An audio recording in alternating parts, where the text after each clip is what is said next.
रोज रोज शिव पुराण आस्था channel पर हम सुनते हैं। फेसबुक यूट्यूब पर श्रवण करते हैं।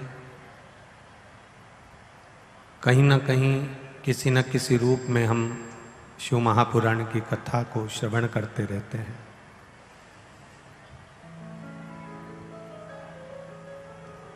ऐसा क्यों?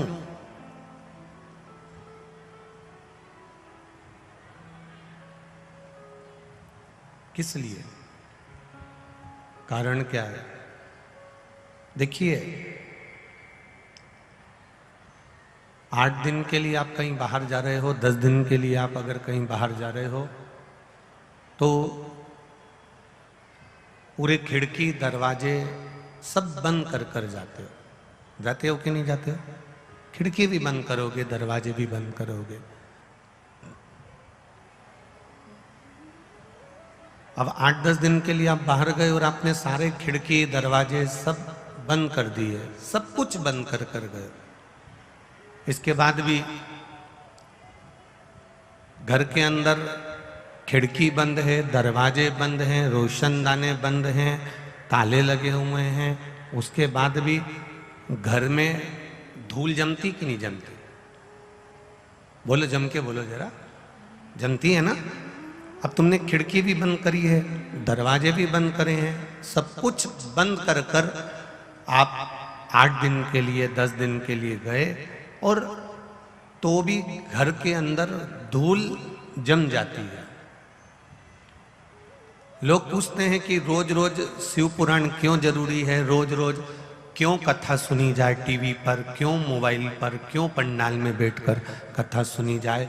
उसका एक निर्णय है, 8 दिन दरवाजे बंद कर कर रख दिए तो भी धूल अंदर आ ही जाती है।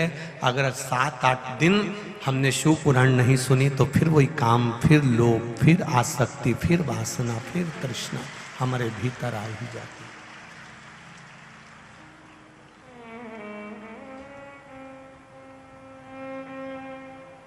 भोजन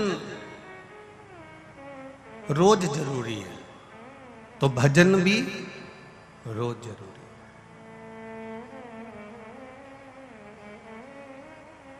प्रतिदिन कमरे की सफाई करते रहो, कमरा चकाचक दिखता रहेगा। प्रतिदिन शिव महापुराण की कथा सुनते रहो तो घर में भी आनंद सदा बना ही रहेगा। ये निश्चित था।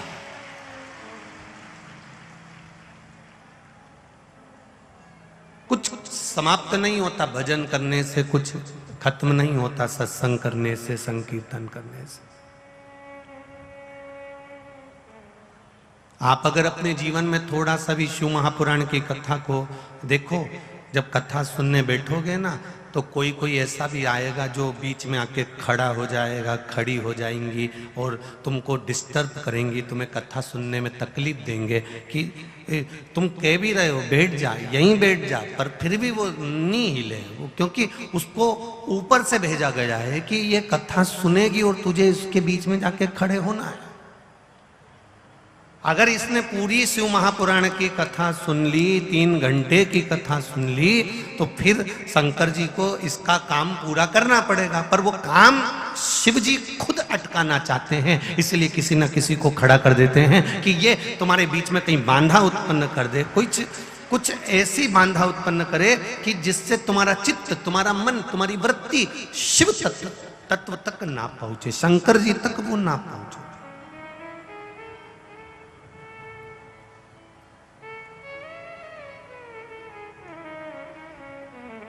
पर हमारे मन को, हमारे चित्त को, हमारी वृत्ति को, हमारे हृदय को हमें शिव तक लेकर जाना।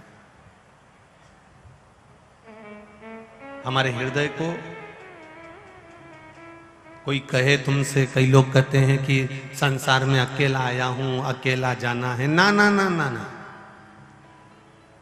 मृत्यु लोक में जन्म लिए हो, कभी अकेले नहीं हो। माता के गर्भ में अगर तुम अकेले होते तो कब के मर गए होते, अंदर सड़ गए होते, अंदर कष्ट भोग रहे होते। पर माता के गर्भ में जब संतान आती है माता के गर्भ में, जब बच्चा आता है तो उसके साथ वो अकेला नहीं होता, मेरा महादेव एक अंश के रूप में उसके साथ विराजमान होता है। जन्म से लेकर मृत्यु तक,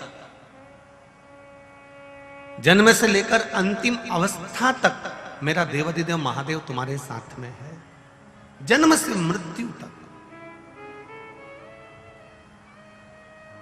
हां, थोड़ी परीक्षा ज्यादा ले सकता है, थोड़ा कष्ट जिंदगी में आ सकता है।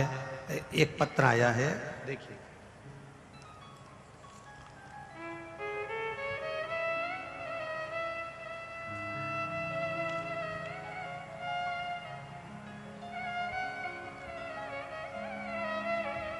मेरा नाम सुबोध नागर है। मैं कस्बा दनकोर की रहने वाली हूँ। जिला गौतम बुद्ध नगर की निवासी हूँ। मेरी उम्र 50 साल की है। फ़ोन नंबर ये है। गुरुजी, मेरे भोले बाबा का क्या बखान करूँ मैं।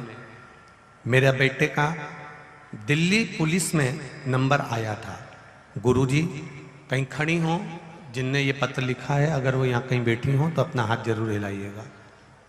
जिनका नाम है सुबोध नागर, कस्बा दनकोर की रहने वाली है। कहीं बैठी हो तो हाथ हिलाइएगा। दिख गई क्या? अच्छा, इधर ही है, ठीक है, ऐसा हाथ हिला दूंगा।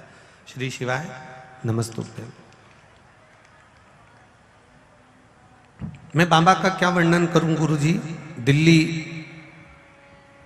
पुलिस में मेरे बेटे का नंबर आया था। गुरुजी, जब दौड़ की तारीख आई तो 2 दिन पहले उसके पैर में मोच आ गई और वह बहुत परेशान हो गया और दौड़ उसने नहीं करी। गुरुजी, हम सब भी बहुत परेशान हुए कि सारे पेपर में निकल गया पर दौड़ में रह गया। बेटा हार चुका था। उसको बहुत समझाया कि तू चिंता मत कर, तूने पशुपति व्रत करा है ना, मैंने पशुपति व्रत करा है ना। तो बेटा कहता है मां पशुपति व्रत करा तो फिर भगवान ने मुझे दौड़ में क्यों नहीं निकाला, मुझे पास क्यों नहीं करा। कोई बात नहीं। सियोर वाला महाराज कहता है हारना नहीं चाहिए, फिर मेहनत करना चाहिए।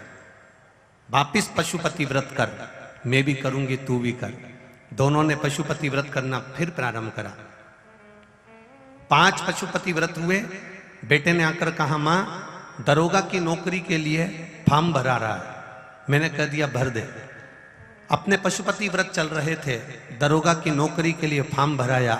बाबा की ऐसी कृपा हुई है गुरुदेव, वो साधारण पुलिस के लिए फॉर्म था, ये दरोगा के लिए था। बाबा ने उसमें नहीं करा और दरोगा की नौकरी मेरे बेटे को दिलवा दी। उसकी ट्रेनिंग चल रही है सीतापुर में। बाबा की कृपा है, इसलिए मैं यहाँ प्रणाम करने आई हूँ। बधाई आपको माता जी। दोनों हाथ हिला दो एक बार। हर हर महादेव। बहुत बहुत बधाई। एक बार अगर ना सुने, आप पुकारो उसको।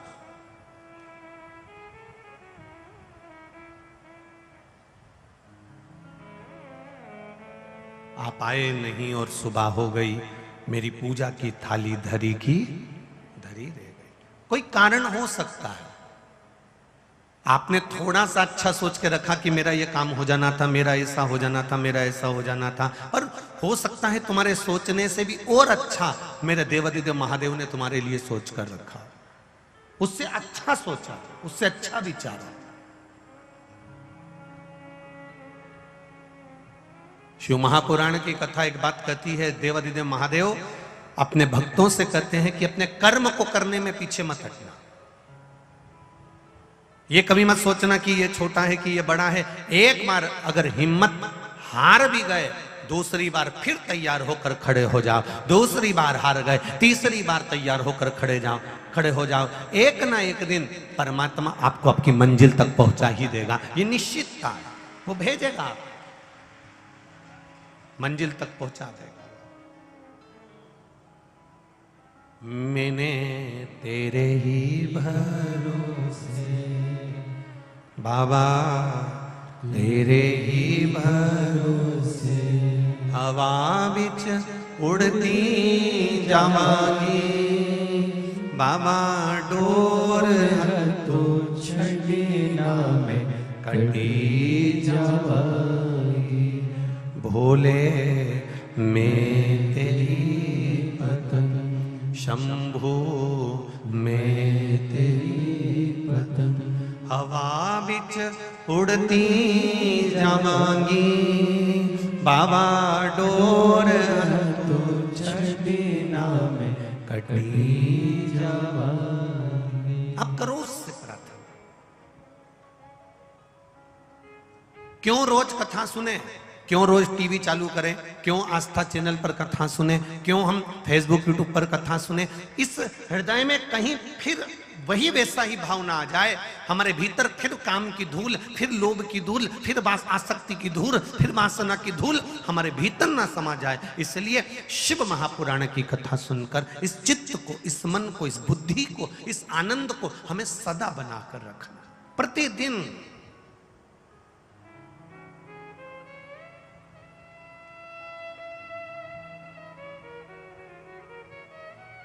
जैसे एक घर में बेटा होता है और एक घर में बहू, बेटा और बहू दोनों होते हैं, तो जब भी कोई बात करता है तो लोग कह देते हैं ये इसकी दुल्हन है। बोलो, बोलते कि नहीं बोलते? जम के तो बोलो, बोलते हैं ना, ये इसकी दुल्हन है, ये इसकी लाड़ी है, ये इसकी बहू है। मतलब और कभी किसी ने बात बात में ये कभी नहीं कहा कि ये इसका दूल्हा है, ये इसका लाड़ा है, ये इसका स्वामी। तो ये ऐसा नहीं बोलते, हमारे यहाँ बोलते हैं तो कहते हैं ये इसकी दुल्हन है। मतलब उसकी शादी को 40 साल हो गए, उसकी शादी को 30 साल हो गए, उसके बाद भी वो दुल्हन की दुल्हन ही है। वो आज तक दुल्हन के पद से पीछे नहीं हटी है। उसी तरह जैसे एक बार शादी हो जाने के बाद ये उसकी दुल्हन जिंदगी भर के लिए बनी रहती है, उसी तरह एक बार शंकर की कथा सुनने के बाद आप भी महादेव के जिंदगी भर बने रहिए। ये सुख हमारे जीवन का होना चाहिए, ये हमारे भीतर का एक भाव प्रकट होना चाहिए। इसीलिए कहते हैं बोल बम का नारा है,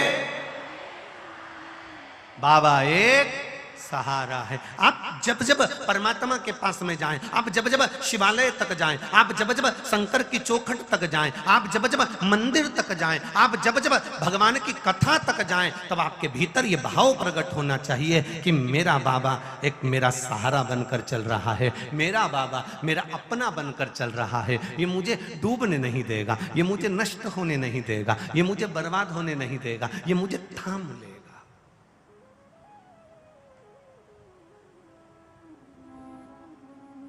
आग लगी आकाश में, पृथ्वी पर गिरे अंगारे, जो सतगुरु ना होते तो मर जाते सारे।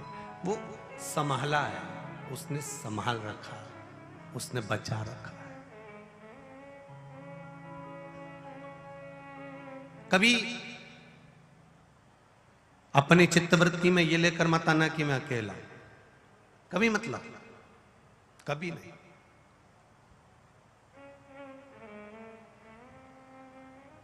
एक बात का अनुभव करना कभी जिंदगी में, हम तो करते ही रहते हैं, आप भी अपने जीवन में एक अनुभव करिएगा। कभी शंकर जी के मंदिर में बैठे हो, शिवालय में बैठे हो और जल चढ़ा रहे हो, कभी अकेले बैठे हो और भगवान शंकर का स्मरण कर रहे हो, श्री शिवाय नमस्तुभ्यम का जाप कर रहे हो, कभी एकांत में बैठे हो, भगवान का भजन कर रहे हो, स्मरण कर रहे हो, अपने दुख का स्मरण कर रहे हो कि मुझे ये तकलीफ आ गई है, भोलेनाथ आप मुझे संभाल लो। कभी तुम्हारी चित्त वृत्ति में एकांत में बैठकर ये विचार आए तो तुम अनुभव करना कि तुम जहां बैठी हो ना, थोड़ी देर अगर आंख बंद करी, आप बैठे बैठे शिव जी को देख रही हो या नंदी को देख रही हो या सोच रही हो, विचार कर रही हो, आप भगवान शिव का अगर गुणगान करी हुई हो, शिव की भक्ति में डूबी हुई हो, तो तुम्हें ऐसा अनुभव होगा कि तुम्हारे पास में से कोई निकल कर गया है, कोई तुम्हें देख रहा है, कोई तुम्हारे पास बैठा हुआ है। कोई ऐसा अनुभव तुम्हारी जिंदगी में आएगा, ऐसा अनुभव तुम्हारे जीवन में आएगा कि कोई मेरे नजदीक में खड़ा हुआ है, कोई मुझे देख रहा है। देखते देखते एकदम तुम्हारा ध्यान जाएगा कि कोई मुझे यहां देख रहा है, कोई मुझे वहां से देख रहा है, कोई मुझे पुकार रहा है, कोई कभी तुम एकांत में शिव भक्ति में लगे हो तो तुम्हें ऐसा अनुभव होने लगेगा कि कोई ने मुझे आवाज लगाई है, कोई मुझे पुकार रहा है। पलट कर देखोगे, जाने का प्रयास करोगे, उससे मिलने का प्रयास करोगे। अकेले बैठे हो, कौन है तुम्हारे साथ में? अब तुम यहां कह रहे हो कि मैं अकेला हूं, पर शिव महापुराण की कथा कहती है मां के गर्भ में जब बच्चा आता है, उस गर्भ में जब बच्चे को प्राण उत्पन्न हो जाते हैं, तब देवाधिदेव महादेव को ये नियम है। यम धर्मराज स्वयं जब भगवान के नंदी बनकर विराजमान हुए, धर्मराज जब नंदी बन गए, धर्मराज जब नंदी के रूप में शिव जी के बनकर रहने लगे, तब धर्मराज ने महादेव से कह दिया था, प्रभु जो गर्भ में रहे, उस गर्भ में रहने वाले बच्चे से अंतिम श्वास तक आपको प्रत्येक संसार में रहने वाले व्यक्ति का साथ देना पड़ेगा। शिव जी ने वचन दे दिया, जब माता के गर्भ में बच्चा आएगा और जब तक वो मरेगा, 80 साल 90 साल 100 साल 150 साल, जब तक वो मरेगा तब तक ये शिव उसके हर पल हर घड़ी हर क्षण साथ रहेगा। अब विचार आपको करना है, जैसे एक चूल्हे के अंदर आप माताएं हैं, बहुत सारे भाई लोग भी बैठे हुए हैं, आप लोगों ने अंदाजा लगाया होगा। कभी कभी एक चूल्हे के अंदर अब वो भी जान दो, अभी होली निकली है, अभी होली निकली है, अब होली की लकड़ी पूरी जल गई, होली का कंडा, होली की गोबरी, ये सब जल गई, राख राख इकट्ठी हो गई। करें दर्शन की नहीं करें?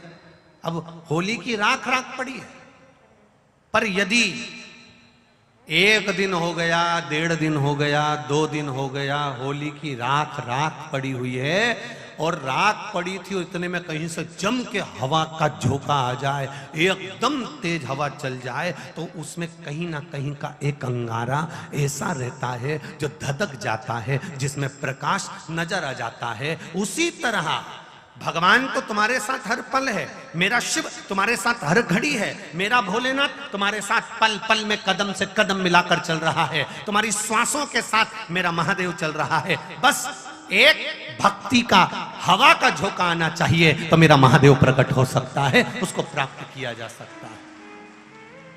एक पवन का झोंका होगा, शिव तत्व सम्मुख होगा।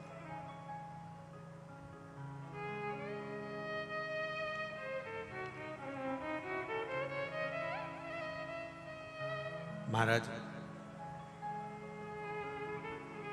वो तैयार है, कहीं छुपा हुआ है, उस छुपे हुए मेरे देव अधिदेव महादेव को एक भक्ति के बल पर प्रकट किया जा सकता है।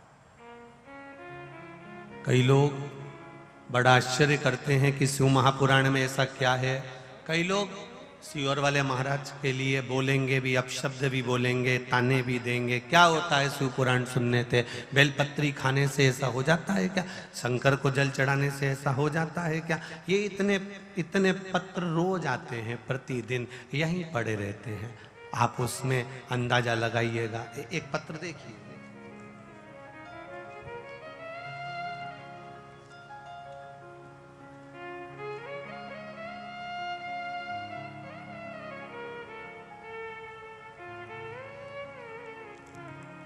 सारी डॉक्टरों की रिपोर्ट भी उन्होंने लगाई है इसमें। मेरा नाम राम किशोर है और मेरी पत्नी का नाम माया है और हम ग्वालियर के रहने वाले हैं। गुरुजी कहीं बैठे हो तो हाथ हिलाइएगा। कहीं बैठे हो? राम किशोर है, मेरी पत्नी का नाम माया है, हम ग्वालियर के रहने वाले हैं। कहीं बैठे हो तो हाथ हिलाइए। आप ही हैं? दोनों हाथ हिला दो ऐसा एक बार। मेरी पत्नी का नाम माया है, मैं ग्वालियर का रहने वाले हैं। गुरुजी मेरी पत्नी को आंचल में चेस्ट का कैंसर हो गया था, कैंसर की गठान हो गई थी। डॉक्टरों ने कहा ऑपरेशन करना पड़ेगा। हमने ऑपरेशन भी करवा लिया और कीमो की थेरेपी और रेडियोथेरेपी भी करवा ली। और इसी बीच हम सीहोर भी गए और वहां से रुद्राक्ष भी लाए।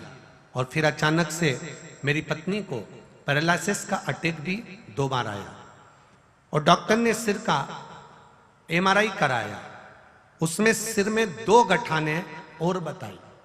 और गुरुजी डॉक्टर ने जवाब दे दिया कि अब यह ठीक नहीं होगी और इतनी ज्यादा हालत खराब हो गई कि बिस्तर से उठना भी मुमकिन नहीं हो गया। पर हमने विश्वास रखा था महादेव पर। हम भी कुबेरेश्वर धाम का रुद्राक्ष लेकर आए थे, हमने भी इलाज करवाया और डॉक्टर से कहा आप आपका काम करो, पर डॉक्टर ने कह दिया हमारी कोई जवाबदारी नहीं है, क्योंकि अब ये जिंदगी भर उठ नहीं पाएगी। अब इसका शरीर ऐसा कैसा ही रहेगा, क्योंकि सिर में 2 गांठ है और उसका ऑपरेशन होना भी मुश्किल है। डॉक्टर ने जवाब दे दिया था आपके रिश्तेदारों को बुला लो और इनको एक बार मिलवा दो। गुरुदेव 2/11/2023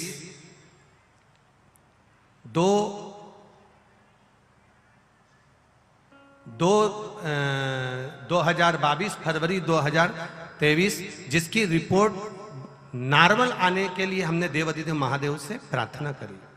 गुरुदेव सीटी स्कैन कराया, डॉक्टर ने साफ मना कर दिया, हमारे रिश्तेदारों को मिलने का बोल दिया कि इनको एक बार मिला दो। अब गुरुदेव वो रुद्राक्ष आप उनके यहाँ से लाए, वो शिव जी के कलश में गलाकर शिव जी को चढ़ाना और उस पानी को इसको मुख में लगाना। डॉक्टर मना कर रहे हैं। हमने कहा आप कह रहे हो कि रिश्तेदारों को मिला दो, तो हम उसको गंगा जल ही दे रहे हैं, इसे समझ लो कि अब वो जाने वाली है। हम रोज जल चढ़ाते, वो जल उसको देते, एक बेलपत्री शिव जी पर चढ़ाकर उठाकर लाते, वो उसके पास रख देते। बाबा की कृपा से 15 मिनट के बाद जो जांचें चालू होना हुई, सारी रिपोर्टें नॉर्मल आना प्रारंभ हो गई और पत्नी ठीक होना प्रारंभ हो गई और बाबा की कृपा से आज स्वस्थ है। आइए साथ में, हाँ हाथ ऊंचा कर दो एक बार। श्री शिवाय नमस्तुभ्यम। बाबा की कृपा से हम यहाँ प्रणाम करने आए हैं, बाबा ने उनको वापिस भेज दिया। एक लाइन बहुत अच्छी लिखी है आपने, ओ भोला सब दुख काटो, ओ भोला, बैठिए, सब दुख काटो।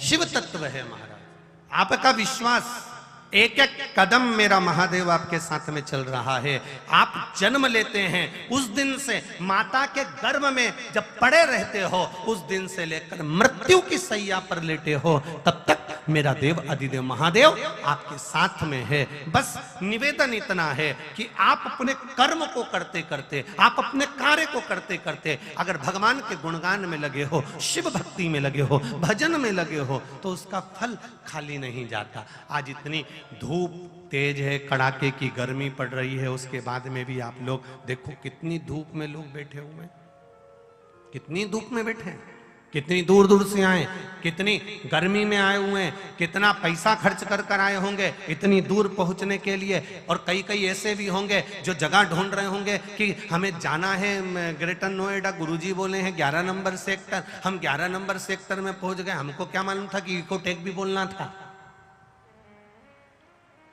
बोलो रे, सही है कि गलत है?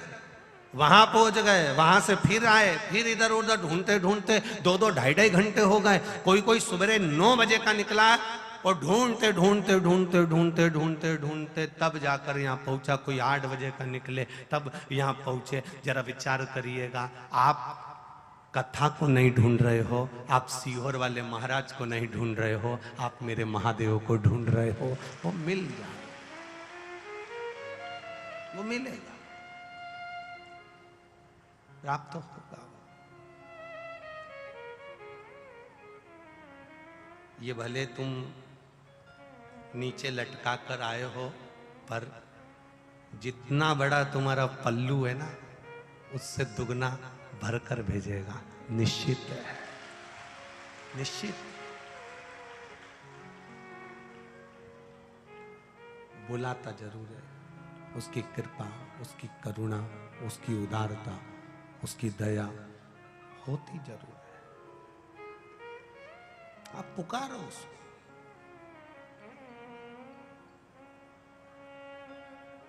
आप दिल से उसको जब पुकारोगे, दिल से आप उसको कहोगे, वो सम्मुख आएगा, पहुंचेगा। बस दिखावा नहीं करना। यदि हमने दिखावे से अगर परमात्मा को पाने का प्रयास करा तो वो परमात्मा कभी नहीं मिला। शिव मंदिर में भी जाना है तो हमको केवल विश्वास के बल पर जाना है, उसकी दृढ़ता के बल पर जाना है, उसके भरोसे पर जाना है। और विश्वास रखकर जब हम उसकी शरणागति की ओर जाएंगे तो वो आप रूप प्राप्त हो अपने आप। पत्थर में चिंगारी है, उसको प्रकट करना आना चाहिए। लकड़ी में भी आग है, उसको प्रकट करना आना चाहिए। सर्वस्व परमात्मा है, उसको देखने की दृष्टि तुम्हें चाहिए।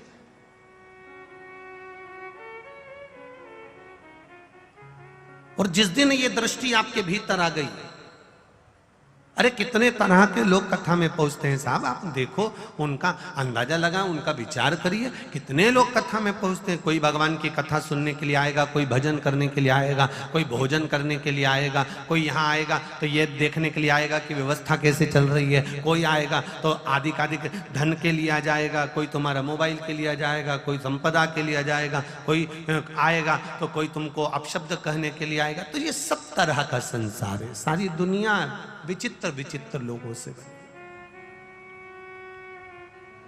पर आप क्यों ना परमात्मा की भक्ति करो।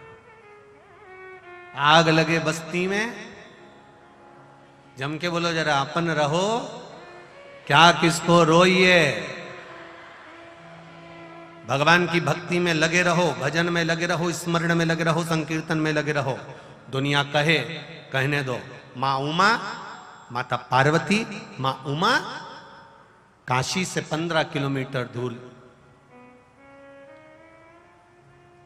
बैठी शिव की भक्ति में। शूलटंकेश्वर महादेव का स्मरण किया। बाबा आके खड़े हुए, मांगो तुम्हें क्या चाहिए।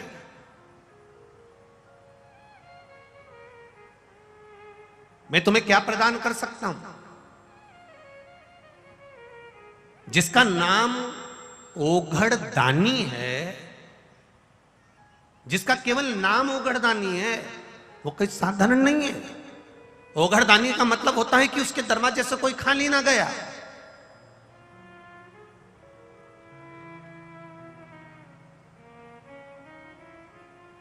कोई खाली ना जाए उसके द्वार से। इतना देने वाला, इतना देने वाला कि वृक्ष के ऊपर एक शिकारी बैठा हुआ है और वो शिकारी पांव से उसके बेलपत्री की पत्तियां टूटकर नीचे शिवालय पर जाकर गिर रही थी।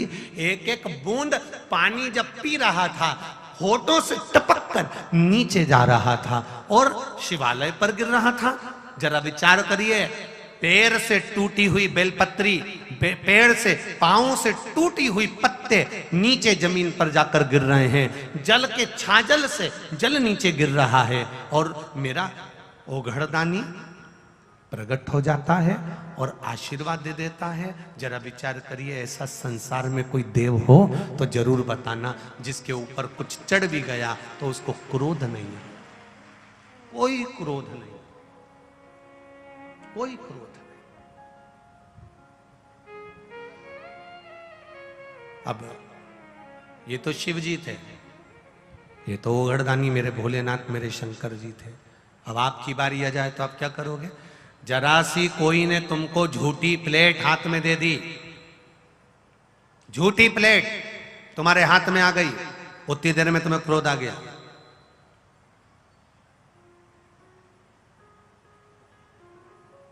कप में चाय पी, पड़ोसन ने कह दिया ये कप मेरा भी ले जा, उतने में क्रोध आ गया, उतने में गुस्सा।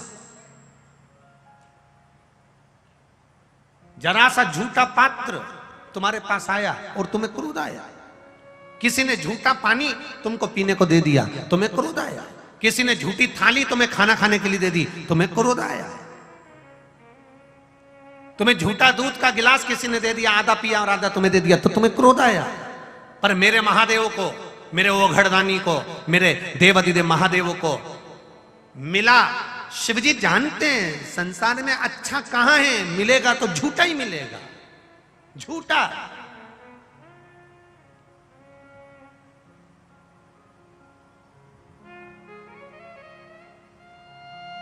तेरी पूजा को जल ले आई, उसे मछली भी झूठा कराए।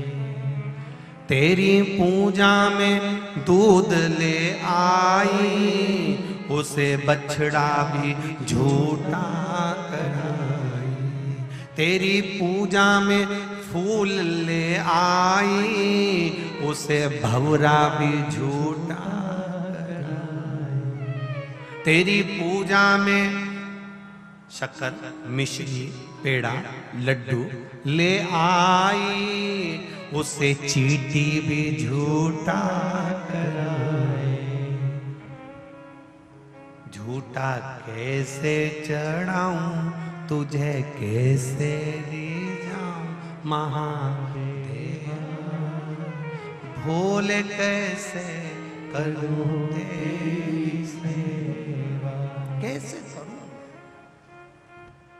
अब किसी ने, माता पार्वती जी ने कहा कि फूल भंवरे ने झूठा कर दिया, पानी मछली ने झूठा कर दिया, दूध बछड़े ने झूठा कर दिया, लड्डू चींटी ने झूठा कर दिया। अब इतना सब ये झूठा झूठा है और आप पर चढ़ रहा है तो भी आप प्रसन्न हो जाते हो। शंकर भगवान ने कहा यही तो संसार है, यही संसार है।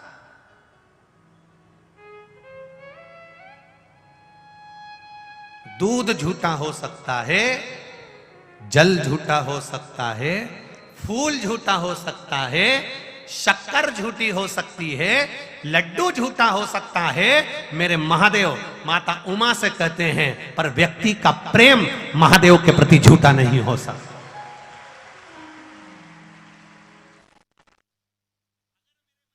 है तो प्रेम से आता, मेरे मन तो एक भरोसा लेकर आ रहा है, और भरोसे से वो टिकता नहीं है। भरोसा अगर विश्वास पक्का है उसका, दृढ़ पक्का है उसका।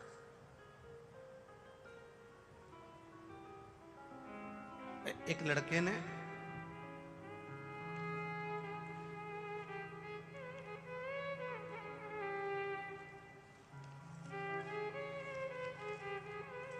लड़के ने अपनी मार्कशीट लगाई है। लोकेश कुमार, माता श्रीमती रेणु गुप्ता, पिता श्री रमेश प्रसाद गुप्ता, मोतीहारी बिहार का निवासी हूं। कहीं बैठे हो तो हाथ हिलाइएगा। आप ही हैं? दोनों हाथ हिला दो ऐसा, एक बार दोनों हाथ हिला दो ऐसा। मोतीहारी बिहार का निवासी हूं। 12वीं बोर्ड के परीक्षा के पूर्व मेरा एक मित्र आदर्श रमन के द्वारा मुझे एक वीडियो भेजा गया, जिस वीडियो में आपने बेलपत्र और शहद का उपाय बताया था। दुनिया के लोग उस बेलपत्र और शहद के उपाय को हंसी समझते हैं। मैंने सोचा इसे प्रयोग करके देखते हैं। मैं हर एक विषय के परीक्षा के पहले पढ़ाई भी खूब करता। पढ़ाई के साथ में आपने कहा था कि कर्म करना और कर्म के साथ में फिर शिव पर विश्वास करना। एक बेलपत्री ले जाता, शिव जी को शहद लगाकर आता। मेरे दोस्त मुझ पर हंसते। 12वीं बोर्ड की परीक्षा में मैंने भी बाबा से कह दिया था, बेलपत्र लगा रहा हूं, पहली बार किसी महाराज के कहने पर जा रहा हूं, और वो भी उसको देखा नहीं महाराज को, पर पहली बार शंकर के मंदिर जा रहा हूं। आज तक किसी के चक्कर में नहीं पड़ा। परसेंट अगर आ गया ना बाबा तो मानूंगा कि शिव पुराण है। बेलपत्री लगाता, परीक्षा देने चले जाता। खूब पढ़ाई करी, दिल से पढ़ा और दिल से बेलपत्र लगाई। गुरुजी, विश्वास किसको कहते हैं? मेरा 95% रिजल्ट आया और मैं उसकी मार्कशीट लगाकर भेज रहा हूं। यह शिव तत्व है। बधाई बाबू आपको। हर हर महादेव। बैठिए। श्री शिवाय नमस्ते। यह शिव तत्व है। भरोसा किसको कहते हैं? विश्वास किसको कहते हैं? जल झूठा हो सकता है, दूध झूठा हो सकता है, चढ़ाने वाला पुष्प का झूठा हो सकता है, मिठाई चींटी की झूठी हो सकती है, पर आपका शिव के प्रति प्रेम और विश्वास कभी झूठा नहीं हो सकता। आप करो उसके प्रति, लगो, आप लगो उसकी दृढ़ता में, उसके भरोसे। आप जब उसके भरोसे में रहोगे, भोलेनाथ दया करना, मैं तेरे भरोसे। आप उसकी दृढ़ता में लगिए, आप उसके भरोसे में लगिए, आप उसके भाव में, इतने शुद्ध भाव में जुड़ जाइए कि वो आपका हो जाए और आप उसके हो जाए। मेरा एक निवेदन, कैमरा आपकी ओर आए तो आपको खड़े होने की जरूरत नहीं, क्योंकि यहाँ पर जितने श्रोता हैं ये शिव को पाने आए हैं, कैमरे के लिए नहीं आए हैं। इसलिए आप बार बार, बच्चे भी अगर खड़े हों तो उनको भी नीचे बिठाना है, हाथ नहीं हिलाना है। आप लोग आनंद से कथा सुनो। कैमरे वाले का काम है कैमरा चलाना, आपका काम है शंकर की भक्ति करना। इतनी दूर से 200, 300, 500 रुपए खर्च कर कर ऑटो में चलकर दिन भर भूखे रहकर यहाँ पहुँचे हो तो केवल कैमरे के लिए नहीं पहुँचे हो। आपका विश्वास आप शिव से जोड़ कर रखो। मेरा बाबा जब देगा तो खाली नहीं भेजेगा। विश्वास पक्का कर कर दृढ़ होकर चलो, विश्वास।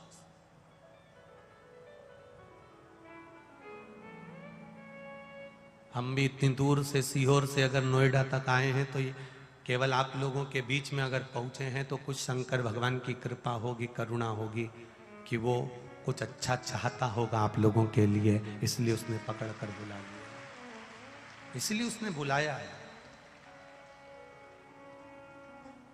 अपने समय का मूल्य समझो, वो जीवन एक आनंद हो जाए। करो विश्वास, भरोसा पक्का रखे। मेरे बाबा दया करना, मैं तेरे भरोसे। मेरे बाबा दया करना, मैं तेरे भरोसे। ना घर के भरोसे हूँ, ना परिवार के भरोसे हूँ, ना घर के भरोसे हूँ, ना परिवार के भरोसे हूँ। मेरे बाबा दया करना, मैं तेरे भरोसे। मेरे बाबा दया करना, मैं तेरे भरोसे। उमा शिव जी से कह रही हैं आप आए, आपके आने का मुझे बहुत खुशी है, बस इतनी करुणा कर दो, कृपा कर दो कि संसार के लोगों की झोली, संसार के लोगों की जिंदगी में कभी दुख ना आए, कभी कष्ट ना आए, उनकी झोलियां खुशियों से भर दो। कोई आपसे पूछे नवनिधि का मतलब क्या होता है, मतलब जीवन में किसी संपदा की कमी ना आना, आपकी जिंदगी जीवन भर खुशियों से भरी रहना, ये नवनिधि है। नौ निधियां अलग अलग है।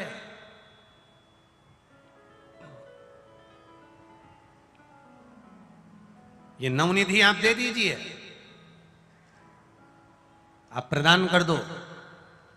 भगवान बोले नहीं नहीं उमा, पहले भी तेरे पास से मैं चले गया था, मेरा जाने का कारण केवल इतना था कि मैं ये नवनिधि किसी को दे नहीं सकता, मैं नहीं, क्योंकि इनका विश्वास दृढ़ ही नहीं है।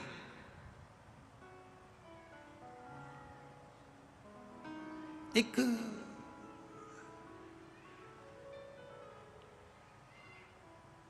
बहुत पैसे वाला सेठ व्यापार करने जाता है, नाव से व्यापार करने के लिए जा रहा है, रोज जाता, खूब कमा के लाता। उसके दोस्तों ने कहा भाई तो नाव में बैठकर जाता है, तेरी नाव पुरानी हो गई है, और पुरानी नाव कभी भी हवा का झोंका चला, तूफान आया, तेरी नाव डूब जाएगी। तू एक काम कर ले, अपने गांव के पास में एक पानी में तैरना सिखाता है, उससे तू तैरना सीख जा।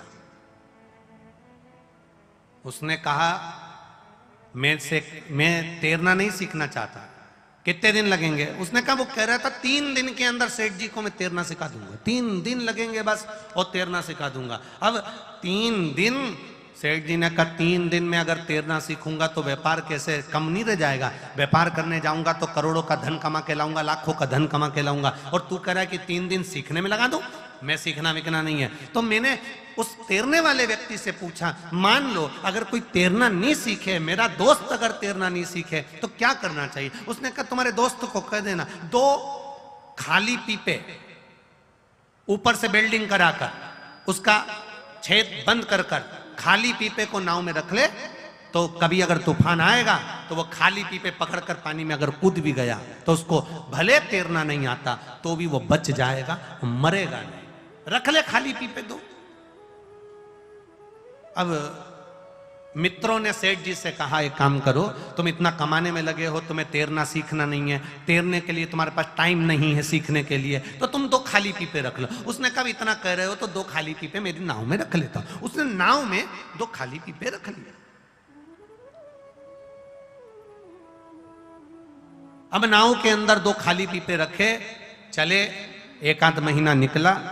1 महीना निकलने के बाद अपने गांव आ रहा था, इतने में तूफान चल गया, और जो नदी में, तालाब में, सरोवर में, समुद्र में तूफान चला, तूफान चलते ही नाव डोलने लगी। जितने लोग नाव चलाने वाले थे वो कूद कूद कर भागने लगे, क्योंकि उनको तैरना आता था, इसको तैरना नहीं आता था। इसने एक व्यक्ति से पूछा, नाव चलाने वाले से, मेरे पीपे कहाँ हैं? उसने कहा, तुम्हारे सिर के पास में रखे हैं। उसने उठा, सब कूद गए, तैर कर पार निकल गए, नाव डूबने लगी। इसने विचार करा, करूं तो करूं क्या, मुझे तैरना नहीं आता, पर पीपे पकड़कर उतरना है, बस खाली पीपे उठाना था।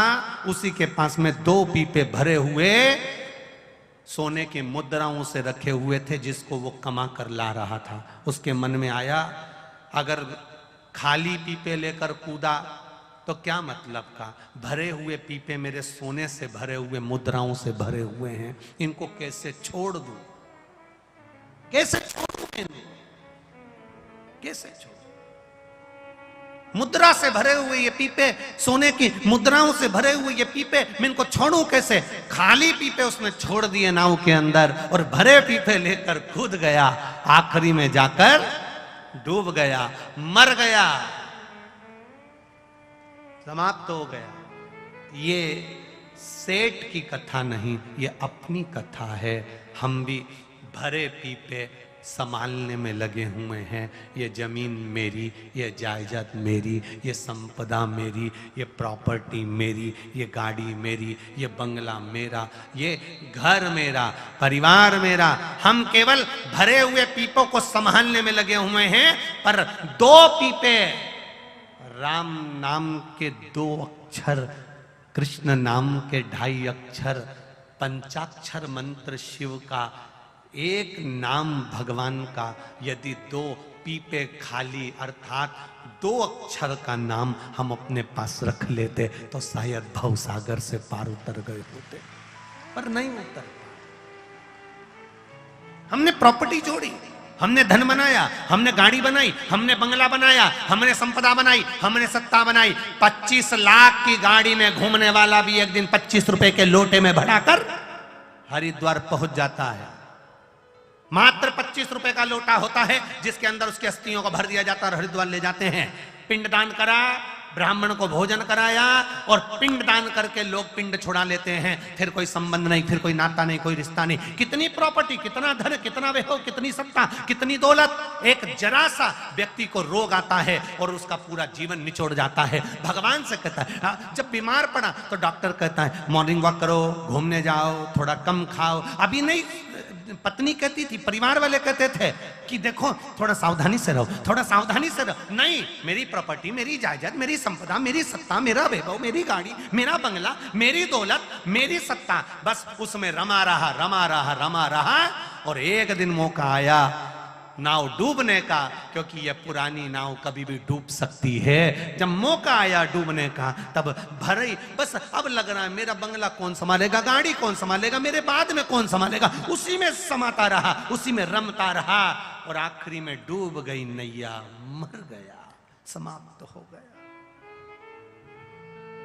शिव महापुराण की कथा ये संसार सागर में तैरना सिखाती है, 7 दिन के अंदर पार होना बता देती है कि हमें पार कैसे होना, हमें पार कैसे होना, हम कैसे तैरेंगे, हम कैसे भवसागर से पार उतरेंगे। केवल करोड़पति भी अगर कमाता है तो 2 रोटी खाता है, गरीब भी कमाता है तो 2 रोटी खाता है, पर चैन की नींद किसको आती है? डनलप के गद्दे पर सो रहे हो, रात की नींद गायब है। लोग कहते हैं कि बहुत पैसा आ गया, बहुत दौलत आ गई, बहुत बड़े हो गए, तो तुम सोचते हो कि तुम्हें नींद अच्छी आ रही है। ध्यान रखना, जब तक आप 11 वर्ष के अंदर रहते हो ना, तब तक नींद लेते हो, और 11 वर्ष से जैसे जैसे आपकी उम्र बढ़ती जाती है, आप नींद नहीं लेते हो, सोते हो। क्या करते हो? जम के बोलो जरा। सोते हो। नींद और सोने में अंतर है। जब बच्चा सोता है ना, उसको सोना नहीं कहते, वो नींद में रहता है, अलमस्त, कभी मुंह चलाता रहता है, कभी बिटनी हाथ के अंगूठे को पीता रहता है, पांव पटकता रहता है, एक करमट से हाथ रखकर सोता रहेगा। ये बच्चा जब तक छोटा है तब तक वो नींद ले रहा है। जब तक तुम छोटे हो, परमात्मा की कथा में जब तक तुम बैठे हो, समझ लेना कि तुम नींद ले रहे हो, और संसार में जब पड़े हो तो समझ लेना कि केवल सो रहे हो, नींद नहीं आ रही। कितना वैभव लोगों के पास में है, पर सो रहे हो, नींद नहीं है।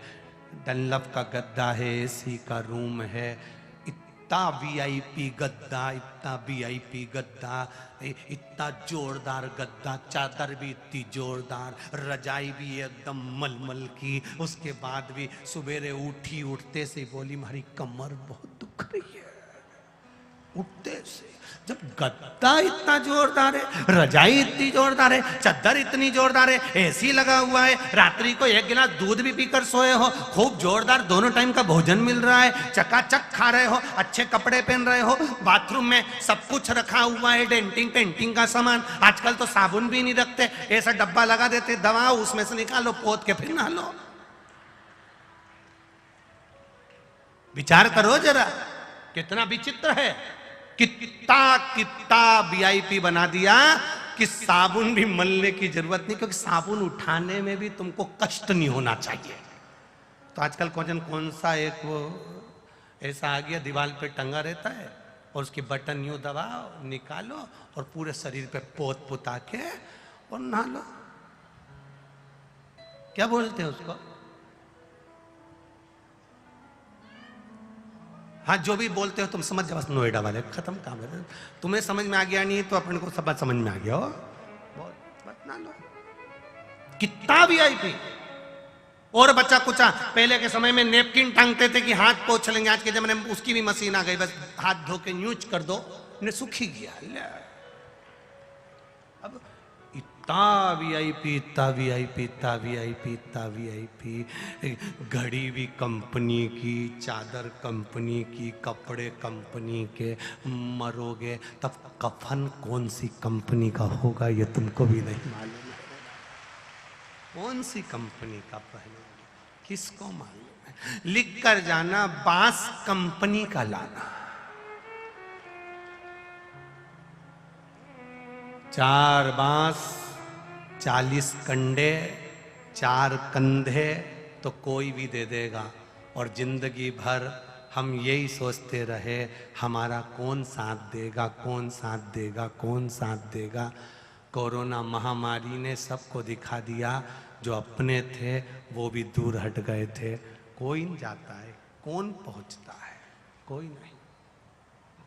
अंत समय प्रभु आना पड़ेगा, वचन दिया तो निभाना पड़ेगा।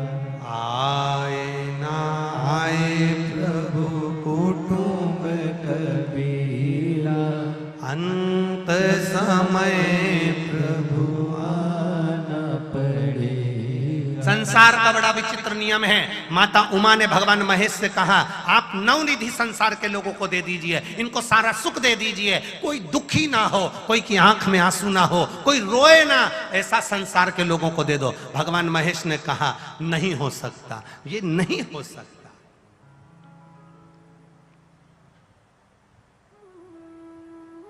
ये नहीं होगा।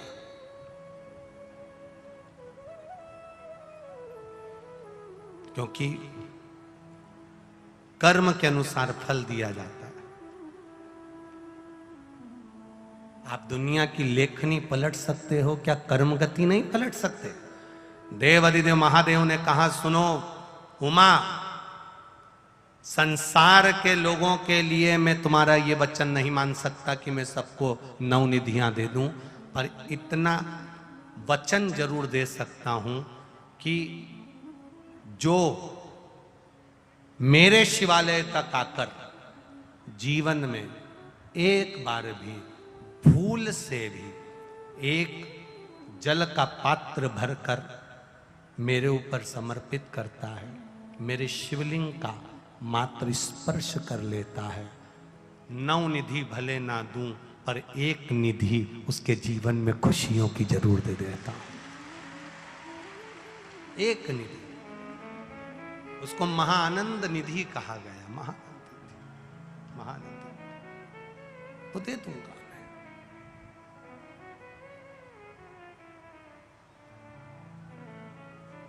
आप उसके मंदिर तक गए हो, उसके देवालय तक गए हो,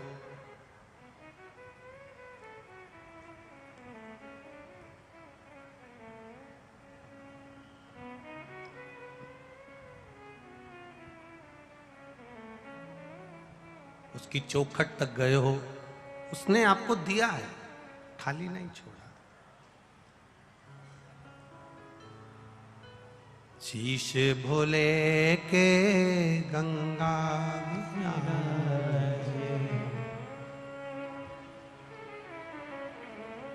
महाराज शिव भक्ति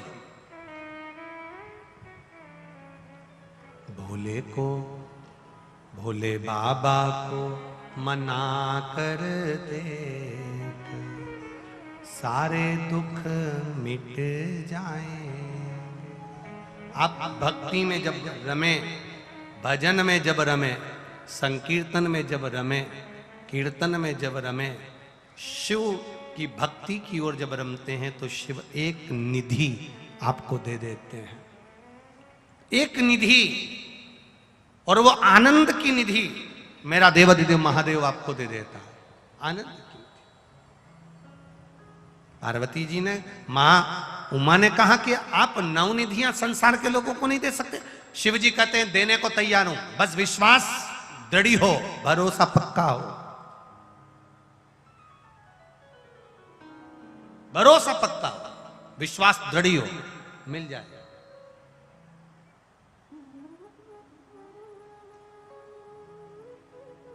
डमरू देखा है? डमरू, अरे बोलो, जम के बोलो जरा, देखा है? उसको ऐसे पकड़कर ऐसे ऐसे बजा देते हैं, देखा हो आपने? वो बजाया भैया ने, ठीक है। अब वो डमरू जो बजता है ना, उसमें जब माता सरस्वती को बहुत अभिमान आ गया था, माता सरस्वती को बहुत अहंकार आ गया था, माता सरस्वती के भीतर अभिमत्ता जब आ गई थी, अभिमान जब आ गया था, बहुत अहम, कि मैं संसार में स्वर देने वाली, मैं संसार में विद्या देने वाली, तब देव अधिदेव महादेव ने आकर माता सरस्वती को भी स्वर प्रदान करा था। 14 बार डमरू का नाद कर कर माता सरस्वती को स्वर दिए थे। जब 14 बार डमरू भगवान देवाधिदेव महादेव ने बजाया था, तो उसमें से हमारे वेदों के, हमारे शास्त्रों के श्लोकों के अक्षर प्रकट हुए थे। अर्थात शिव महापुराण की कथा कहती है, केवल शिवालय में जाकर शंकर भगवान का मात्र स्पर्श कर लेने से, मात्र स्पर्श कर लेने से, केवल मात्र स्पर्श कर लेने से सारे वेद सारे पुराण, सारे शास्त्रों का सुख हमारे जीवन में प्राप्त हो जाता है मात्र शिवालय में शिवलिंग का स्पर्श कर लेने से।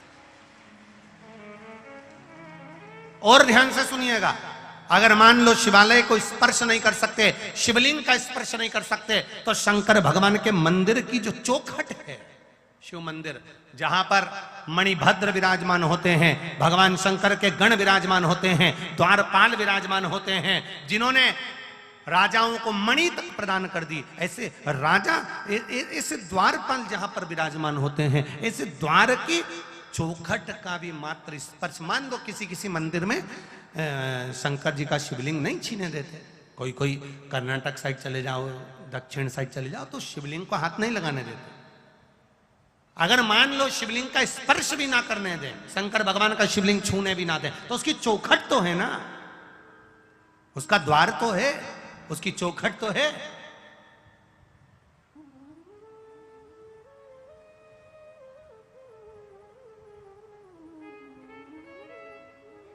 केवल चौखट का स्पर्श, चौखट का मात्र स्पर्श कर लेने पर भी शिवलिंग के स्पर्श का फल प्राप्त हो जाता है, केवल चौखट का स्पर्श कर लेने पर।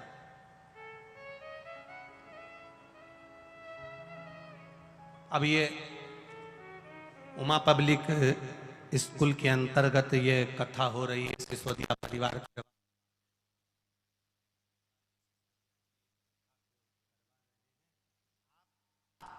कोई सोचे कि हम पंडाल के अंदर ही जाकर बैठे, हम टेंट के अंदर ही जाकर बैठे, शिव पुराण कर रही है, नहीं हो जगह, नहीं है जगह। आप जहां बैठे हो, कहीं छांव मिल जाए, कहीं दरवाजे के बाहर, कहीं चौखट पर, जहां बैठे हो वहां की भूमि को भी अगर आप केवल छूकर, मस्तक से लगाकर, जब तक 7 दिन शिव पुराण चले तब तक इस धरा का मात्र स्पर्श कर कर मस्तक पर भी लगा लिया, तो समझ लो कि कैलाश पर्वत की रज तुम्हारे पास में है, कैलाश पर्वत की रज तुम्हारे पास है।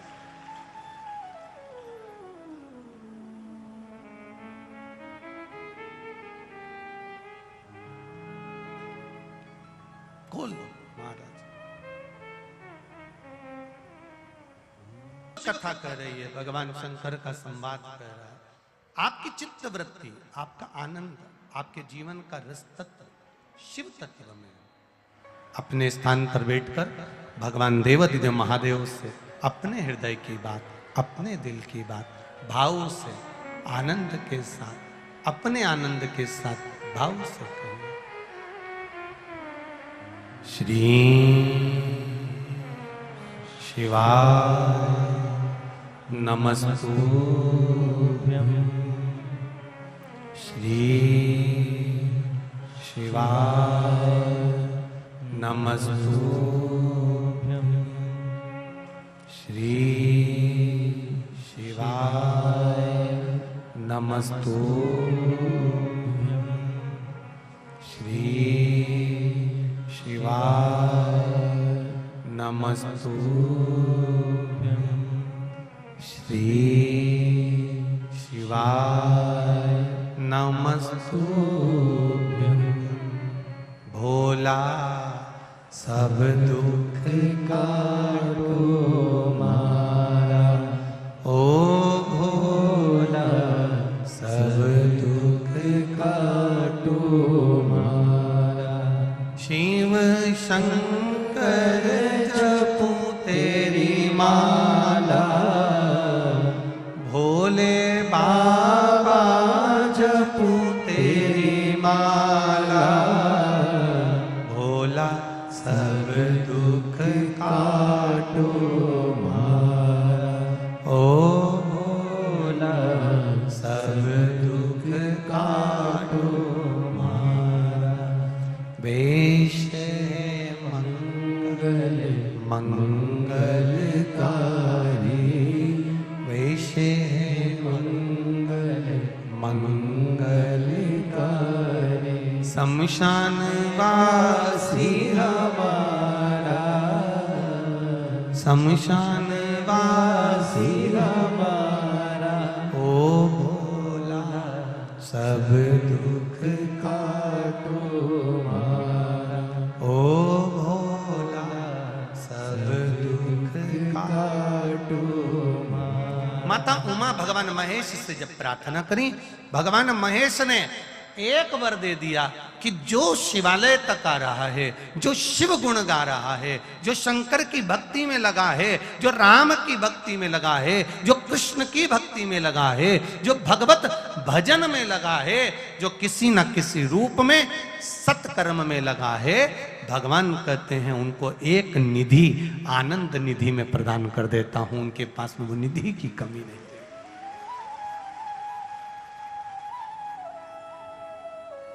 आपकी करी हुई प्रार्थना, आपका करा हुआ भजन खाली नहीं जाता। अब माता उमा ने कहा कि 9 निधियां एक साथ मिल जाए, ऐसा कोई क्रम हो। शिव जी कहते हैं मेरे अंश से माता अंजना के गर्भ से एक बालक जन्म लेगा, जिसका नाम जम के बोलो हनुमान होगा। वो बालक जो हनुमान होगा,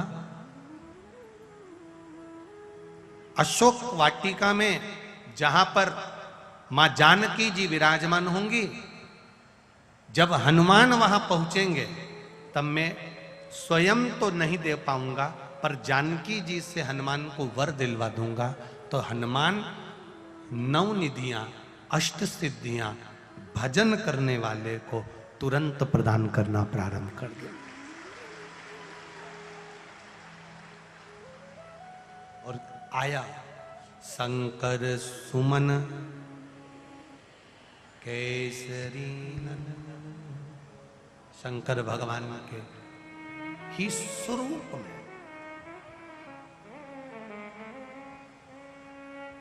कोई तुमसे कहे कि हनुमान जी अलग हैं, कोई तुमसे कहे राम जी अलग हैं, कोई तुमसे कहे कृष्ण अलग हैं, कोई तुमसे कहे कि शंकर अलग हैं, कोई तुमसे कहे देवियां अलग है, कोई तुमसे कहे देवता अलग हैं।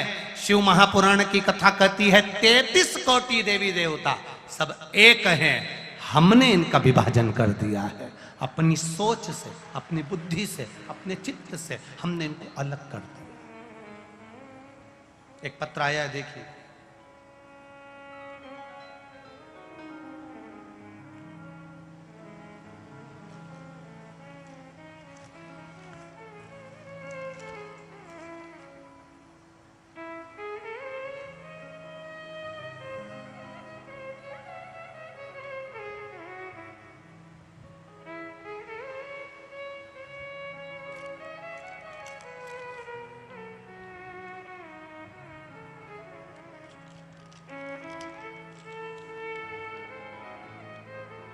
स्मृति अग्निहोत्री, निवासी सिथरौली, हाथरस जंक्शन, जिला हाथरस।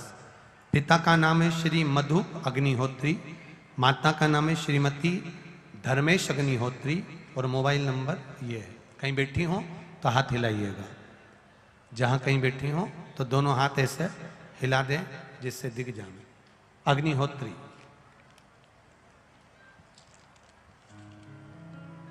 स्मृति अग्निहोत्री, सिथरौली, हाथरस जंक्शन, जिला हाथरस। कहीं बैठी हो तो अपना हाथ जरूर हिलाएं, जहां कहीं भी बैठी हो। आपने लिखा है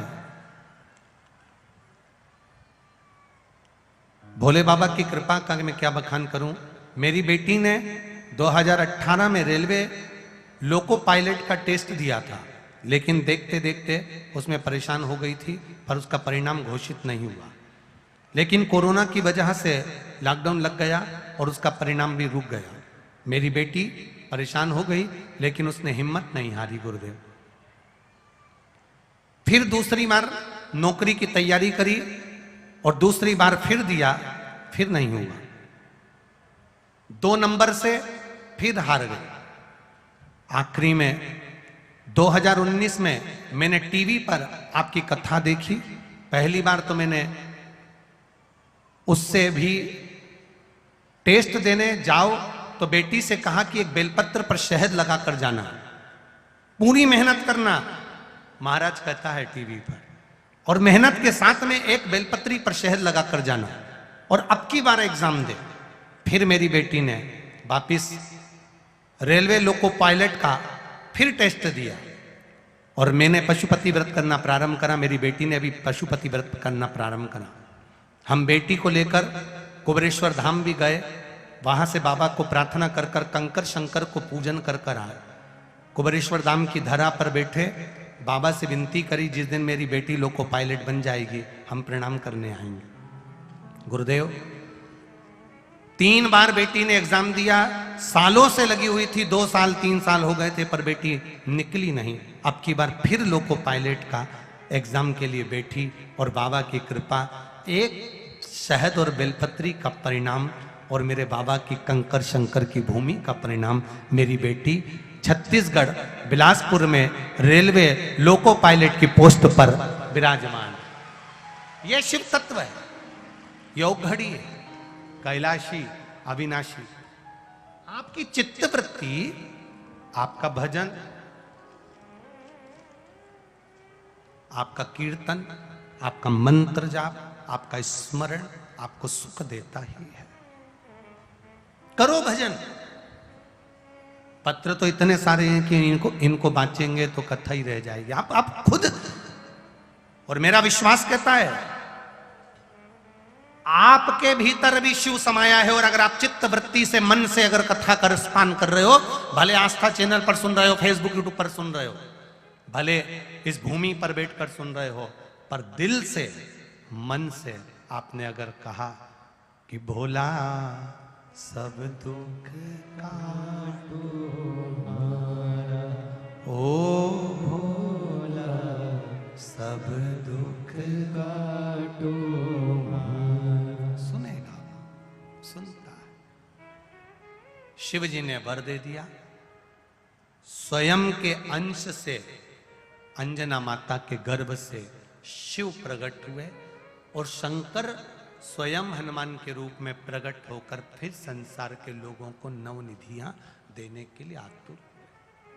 पर माता उमा जी ने कहा, हे बाबा, हे भोलेनाथ, हे त्रिकालदर्शी, हे कैलाशी, हे अविनाशी, ऐसी कृपा करिए ना इसकी संपूर्ण जगत का कल्याण हो जाए। बार बार जीव पुनरपि जननम पुनरपि मरणम 84 लाख योनियों में जन्म मृत्यु के प्रपंच में ना फंसे, ऐसी कुछ कृपा कर दीजिए। बाबा देवाधिदेव महादेव ने कहा, सुनो पार्वती, सुनो उमा,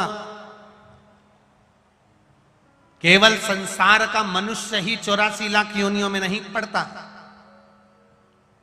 कर्म की गति इतनी विचित्र रहती है कि संसार में आने के लिए देवताओं को भी कुछ योनियों में पड़ना पड़ता। उमा,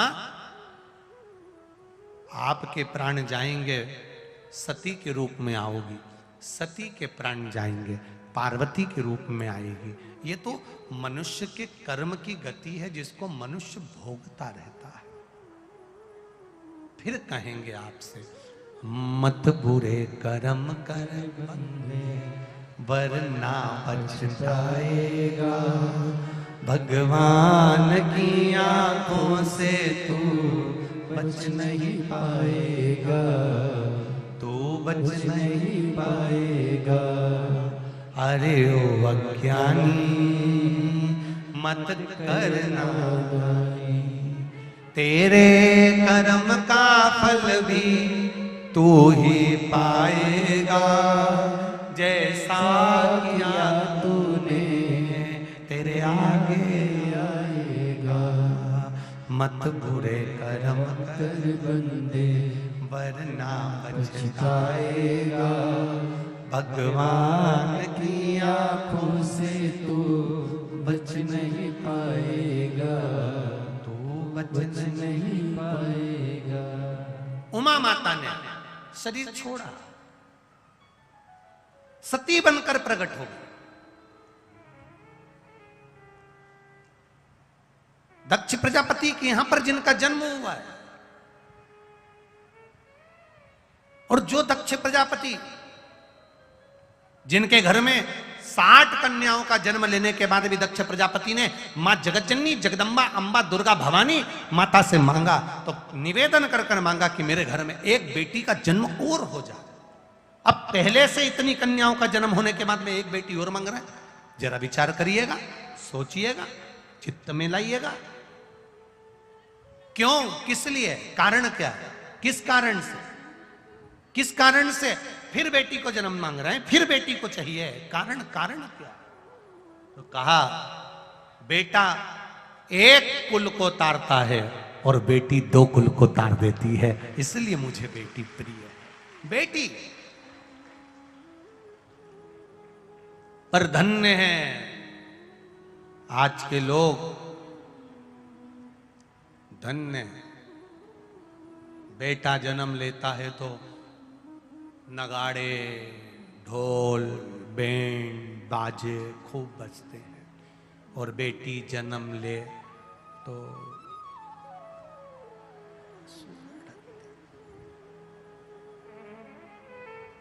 एक बात कहें, एक बात शायद लोगों को बुरी भी लग जाए, पर लग जाए तो वो तो जिंदगी हो गई, लगते लगते अब क्या करे उसको। एक बात कहना चाहेंगे, भले लोगों को लगे तो लग जाए, पर इतना जरूर कहेंगे, घर की मां, घर की बेटी, घर की बहू, घर की सास, घर की ननंद, घर में रहने वाली जो भी नारी हो, शिव महापुराण की कथा कहती है नारी पुरुष का आधा हिस्सा है, तो शिव पुराण कहती है कि नारी भी किसी गुरु से कम नहीं होती है, वो मार्ग बताने वाली होती है। किसी किसी को बुरा लग सकता है इस बात से कि गुरुजी ने नारी को गुरु कहा, हाँ क्यों नहीं हो सकता। एक मां जब अपने बच्चे को ज्ञान देने के लिए आती है, छत्रपति शिवाजी की माता जीजाबाई ने कह दिया छत्रपति शिवाजी से, शिवाजी ये सामने बना हुआ किला मुझे चाहिए।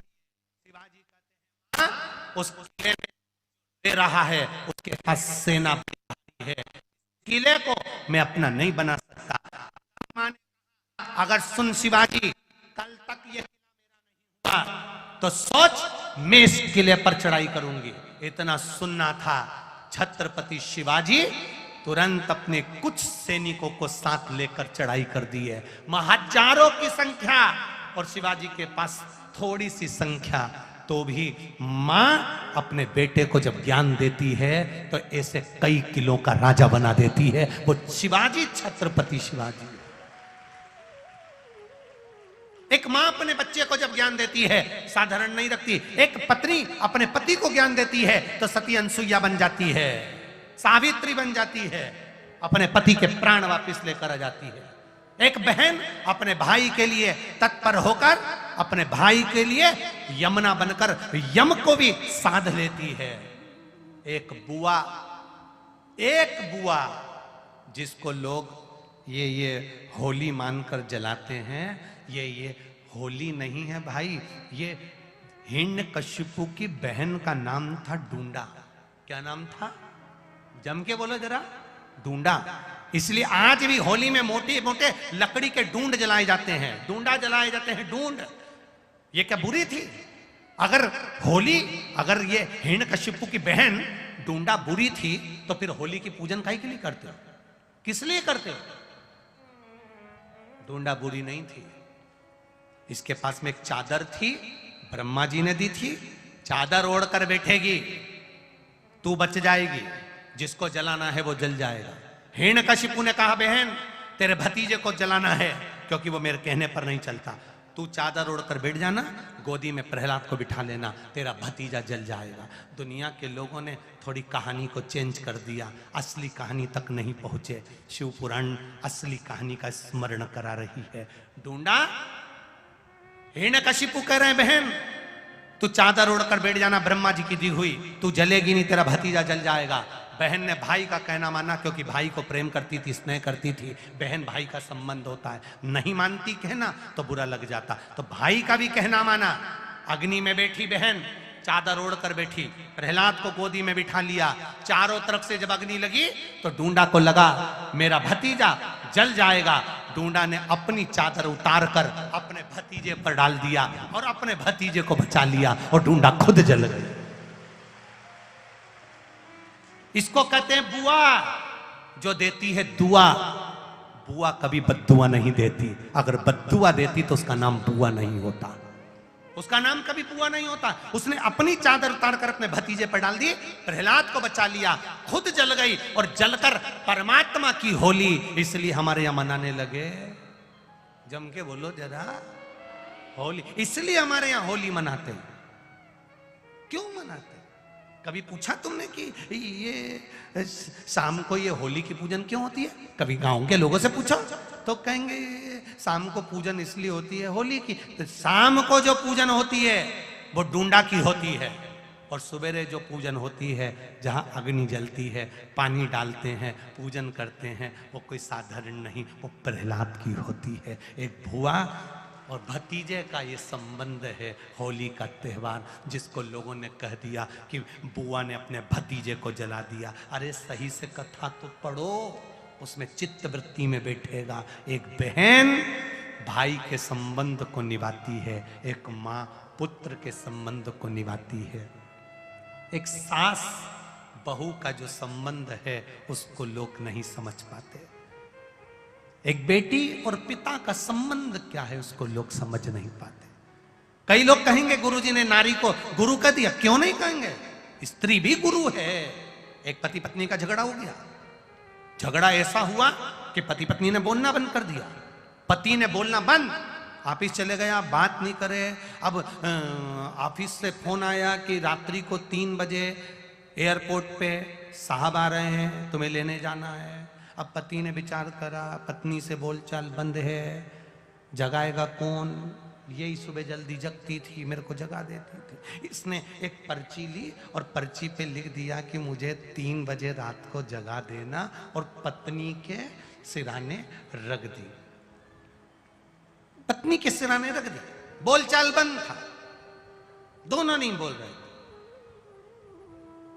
सवेरे उठा पति 7:30 बजे, उठते से देखा तो उसके पास में ऐसी 25 से 30 पर्ची पड़ी हुई थी, ऐसी।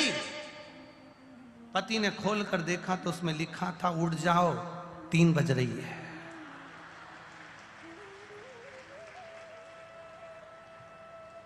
तुम भी नहीं बोले, हम भी नहीं बोले, तुमने भी पर्ची रख दी तो हमने भी रख दी। जैसा तुम्हारा गाना वैसा हमारा बजाना, मत बोल। तुरंत पति उठा, 7:30 बजे जो पर्ची का ढेर लगा था, चिल्ला के बोला तू जगा नहीं सकती थी? पत्नी बोले तो तुम रात को बोल नहीं सकते थे? तुम बोलते, नहीं जगाती तो बात दूसरी थी। तुम्हारे लिए तो मैं रात भर जग कर सवेरे उठा सकती हूं, मैं नारी हूं। एक स्त्री में, एक नारी में शिव तत्व आधा भरा हुआ होता है। जितना बल नारी में, धैर्य नारी में, विश्वास नारी में, भरोसा नारी में जितना होता है उतना पुरुष में भी नहीं हो पाता महाराज। पति का जरा सा सिर दुखता है और वो पूरे घर को हथेली पर उठा लेता है, और पत्नी जिसके गर्भ में संतान होती है कष्ट पर कष्ट भोगती रहती है, मुख से एक शब्द नहीं कहती है, वो नारी होती है। वो नारी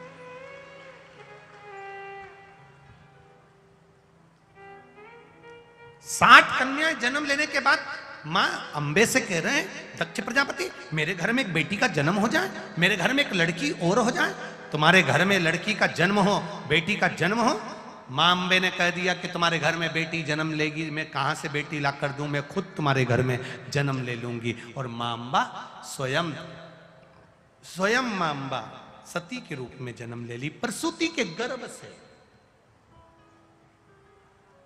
माता प्रसूति के गर्भ से सती का जन्म हुआ। माता प्रसूति ने अपने बच्चों को इतना संस्कार दिया, इतना संस्कार दिया, इतना संस्कार दिया कि आज भी हॉस्पिटल में जहां बच्चा जन्म लेता है वहां दक्ष प्रजापति की धर्म पत्नी प्रसूति का नाम दरवाजे पर लिखा होता है। प्रसूति कक्ष, जहां बच्चा जन्म लेता है वहां लिख देते हैं ये प्रसूति कक्ष है। प्रसूति कक्ष का मतलब है ये जहां दक्ष प्रजापति की पत्नी ने अपने बच्चों को जन्म दिया था, संस्कार दिए थे। इस कक्ष में जन्म लेने वाला बच्चा संस्कारित होगा, इसलिए नाम इसका प्रसूति कक्ष होगा। वहां बच्चे जन्म लेते। दो संस्कार, अपने बच्चों को संस्कार देने का प्रयास करिएगा। और संस्कार ऐसे नहीं जिसमें बच्चे डोल जाएं। आपने क्या दिया अपने बच्चों को? एक निवेदन इस व्यासपीठ से, इस नोएडा की पावन धरा पर, ग्रेटर नोएडा की पावन धरा पर कह रहा हूं। जितने लोग आस्था पर कथा सुन रहे हैं, जितने फेसबुक यूट्यूब पर सुन रहे हैं, उनसे भी निवेदन करना चाहूंगा, बच्चों को प्रॉपर्टी दो ना दो, बच्चों को जमीन जायजा दो ना दो, बच्चों को दौलत दो ना दो, पर अपने बच्चों को शिव मंदिर जाने के लिए प्रेरणा जरूर दो। क्यों? एक दिन जब आप चले जाएंगे और सारी दुनिया के लोग आपके बच्चे पर हावी होंगे, उसके ऊपर हावी होकर उसका धन, प्रॉपर्टी, सत्ता सब लेने का विचार करेंगे, तब कोई नहीं आएगा। तब वो एक लोटा चढ़ाया हुआ जल महादेव तुम्हारे सामने आएगा। अपने बच्चों को अपने जीते जी मंदिर जाना सिखा दो, शंकर की चौखट पर जाना सिखा दो, शिवालय जाना सिखा दो, शंकर के द्वार पर जाना सिखा दो, एक लोटा जल चढ़ाना सिखा दो। क्यों? क्योंकि जब बच्चा अकेला रहे, जब उसके जीवन में दुख, तकलीफ, कष्ट आए, उस समय पर कोई नहीं होगा, तब मेरा महादेव उसके सामने खड़ा होगा। और महादेव होगा तो फिर दुख कुछ नहीं है, फिर कष्ट कुछ नहीं। ये ब्रज में नंद बाबा का जो जन्म हुआ, इन नंद बाबा का पुराना चरित्र उठाकर देखोगे तो कौन थे ये? कौन थे ये नंद बाबा? इनका पुराना चरित्र जरा उठाकर देखिए, स्कंद पुराण से निकालिए, शिव पुराण से निकालिए। उज्जैनी अवंतिकापुरी में एक बेधव्य नारी रह रही है, उसका छोटा सा बच्चा है, विधवा है वो, उसका बच्चा छोटा सा है। राजा चंद्रसेन शिव आराधना का स्मरण कर रहे हैं, उसकी भक्ति को उस बालक ने देख लिया, शिव भक्ति में डूब गया। ऐसा डूबा कि जैसे राजा शिवलिंग बनाता था, इसने भी शिवलिंग बनाया, इसने भी पूजन करी, इसने भी आराधना करी। एक दिन माता को क्रोध आ गया कि बेटा मैंने आवाज लगाई, तू आया नहीं, रोने लगी, इधर तेरा पिता नहीं है, मैं अकेली विधवा हूं, कौन मेरा साथ देगा? मेरा बेटा भी अगर भजन में लग गया, भक्ति में लग गया तो कौन देगा? मां ने शंकर जी को उठाकर फेंक दिया, शिवलिंग टूट गया।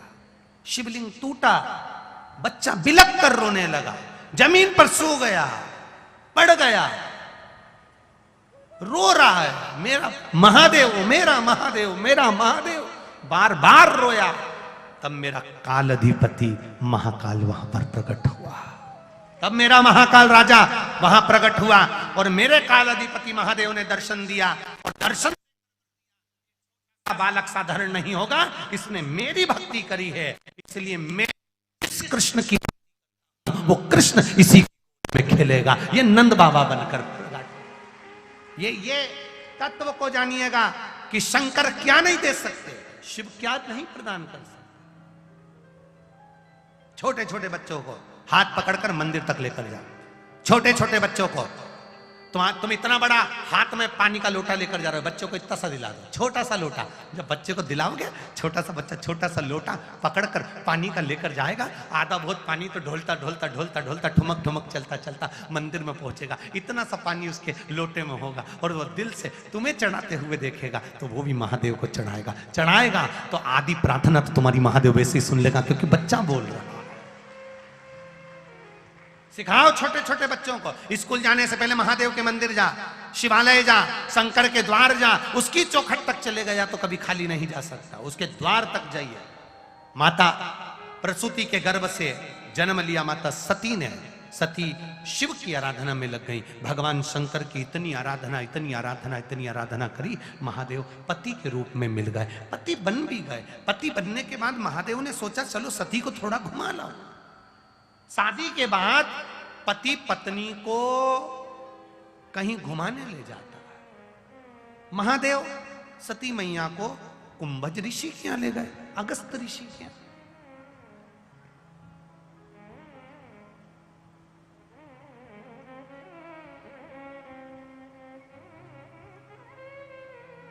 कितना शिव भक्ति का कितना बल प्राप्त हुआ है, जरा विचार करिएगा। जो पिकनिक के स्पॉट बने हुए हैं, जितने पिकनिक की जगहें बनी हुई है, आज की स्थिति में वो सारी पिकनिक की जगह भीड़ नहीं है जितनी भीड़ महादेव के 12 ज्योतिर्लिंग में ब्रज में अयोध्या में बनी है। जितनी भीड़ ब्रजमंडल में, जितनी भीड़ अयोध्या में, जितनी भीड़ चित्रकूट में, जितनी भीड़ प्रयागराज में, जितनी 12 ज्योतिर्लिंग में, उज्जैनी काशी आदि की जगह पर बनी। पहले शादी के बाद में लोग घूमने के लिए गोवा ने ना जाने कौन सी बोलते हैं, ये तुम्हारे इधर बहुत सारे बने हुए रहे, इधर दिल्ली के आसपास में। हाँ तुम समझ जाओ बस, बाकी की तो हो जाएगा, ठीक है।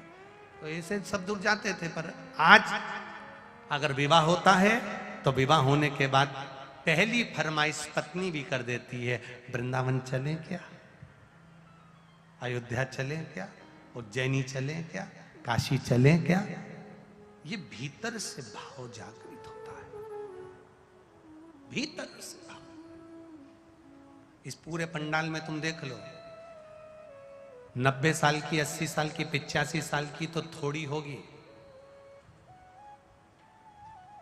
60 से नीचे वाली ढेर सारी बेटी मिल जाएंगी, ढेर। और जरूरी है, बहुत जरूरी है। बहुत बुजुर्ग हो गए 90 साल के, 80 साल के, और तुम सोचो कि तुम सुधर जाओ, तो तुम भले मत सुधरो, तुम्हारे घर की बहुओं को, बेटियों को सत्संग कथा में जाना चाहिए, उनकी पीढ़ी को सुधारना है। आने वाली जो पीढ़ी है वो सुधरे। अब तुम सुधर के करोगी भी क्या, अब तो सुधरने का समय हो गया। सुधर भी जाओगे तो क्या करना। अवस्था, बुढ़ापे का सबसे बड़ा गुण है चुप रहना। बुढ़ापे का सबसे बड़ा आभूषण है मौन रहना। बुढ़ापे का सबसे बड़ा रतन है चुप रहो। जितने चुप रहोगे उतने पूजे जाओगे, उतने पूजे जाओगे, उतने। एक 5 कुंटल का, 5 टन का एक घंटा और एक छोटा सा घंटा। ये छोटा घंटा तो कोई भी बजा दे, पर जो बड़ा घंटा होता है ना, उसको केवल हिलाने में दम निकल जाए तो वो कोई से नहीं बजे तो लोग क्या करते हैं, बस घंटे का पांव पड़ते तो चल देते हैं। बस तुम्हें भी घर में वो सासू बनना है जो बड़ा घंटा। बोलो ही मत ही ज्यादा, जितना बोलोगे उतना सुनना पड़ेगा। इसलिए क्या किसको रोइए, चादर तान के सोइए, आग लगे बस्ती में अपन रहो मस्ती में। कई माताएं कहती है, कई गुस्से में आकर के देती है, जिस दिन मैं मर गई ना, आटे दाल का भाव मालूम पड़ जाएगा। वो तो मैं हूं तो सब चल रहा है, वो तो मैं हूं तो सब संभाल रही हूं। और जो ऐसा कहनी तो उससे कह देना आधा घंटा मरी जा, मर आधा घंटा मर के देख लो, घर चले कि नहीं चले, परिवार चले कि नहीं चले। जिंदा हो तो भी चलेगा और मर जाओगे तो भी चलेगा। ये तो भगवान ने जो रचा है संसार, बड़ा विचित्र रचा है, बड़ा विचित्र है। शिवाय शिवाय शिवाय ओम नमः शिवाय शिवाय शिवाय ओम नमः शिवाय ओम नमः शिवाय ओम नमः शिवाय ओम नमः शिवाय ओम नमः शिवाय। अपने स्थान पर बैठकर भगवान शिव से अपने दिल की बात, अपने मन की बात भाव के साथ, प्रेम के साथ बाबा से प्रार्थना करिए। कंकर शंकर की धरा पर बैठकर शिव महापुराण की साक्षी में बाबा से निवेदन करते हुए भाव से कहिए, ओम श्री शिवाय नमस्तुभ्यं श्री शिवाय नमस्तुभ्यं श्री शिवाय नमस्तुभ्यं श्री शिवाय नमस्तुभ्यं श्री शिवाय नमस्तुभ्यं।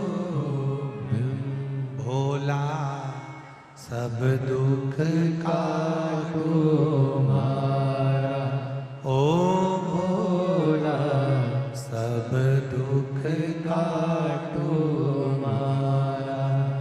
शिव शंकर जपू तेरी माला, भोले बाबा जपू तेरी माला। भोला सब दुख काटो मारा, ओ भोला सब दुख काटो मारा। शिव कथा कर रहे हैं, भगवान शंकर का संवाद कर रहा है। सती मैया जन्म ली, शिव जी के साथ मंगल विवाह हुआ। कुंभज बाबा के यहाँ, अगस्त ऋषि के यहाँ कथा श्रवण करने के लिए गए। चित्त में, मन में विश्वास लेकर देवादिदेव महादेव अगस्त ऋषि के यहाँ पहुंचे हैं, कुंभज बाबा के यहाँ पहुंचे हैं और सती मैया उनके साथ में कथा सुनने के लिए पहुंचे। अब देखिए, अगस्त ऋषि के यहां पर जब माता सती भगवान शिव के साथ में, ओगड़दानी के साथ में माता सती जब भगवान शंकर के साथ पहुंची हैं कुंभज बाबा के यहां कथा सुनने के, शिव जी का मन कथा में लगा पर माता सती का मन कथा में नहीं लगा। शिव जी का मन तो लगा पर माता सती का चित्त नहीं लगा, मन नहीं लगा। जब माता सती का मन कथा में नहीं लगा तो देवादिदेव महादेव ने विचार करा, जरा कुंभज बाबा से पूछा जाए सती के हृदय में क्या चल रहा है। तो माता सती के मन में चल रहा था कि मेरे विवाह के बाद मेरे महादेव मुझे लेकर आए तो कथा सुनाने के लिए लेकर आए, इससे अच्छा तो मेरा शरीर जलकर भस्म हो जाता तो अच्छा।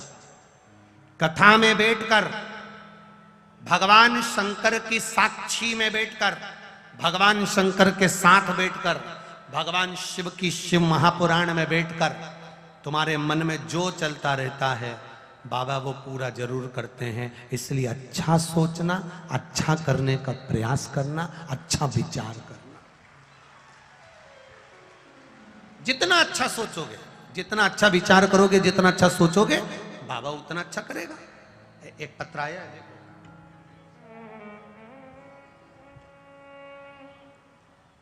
पत्र बड़ा है,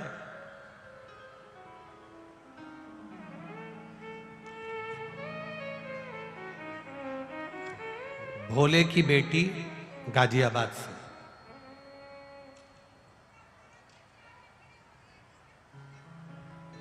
पत्र में लिखा है, एक लाइन बड़ी सुंदर लिखी है, एक लोटे जल का महत्व अगर बताऊं तो मेरी पूरी जिंदगी निकल जाएगी केवल बताने के लिए कि बाबा ने क्या क्या दे दिया है। कुछ चीजें जिसमें लिखा होगा पत्र, उन्होंने नाम नहीं लिखा है, बस भोले की बेटी लिखा है।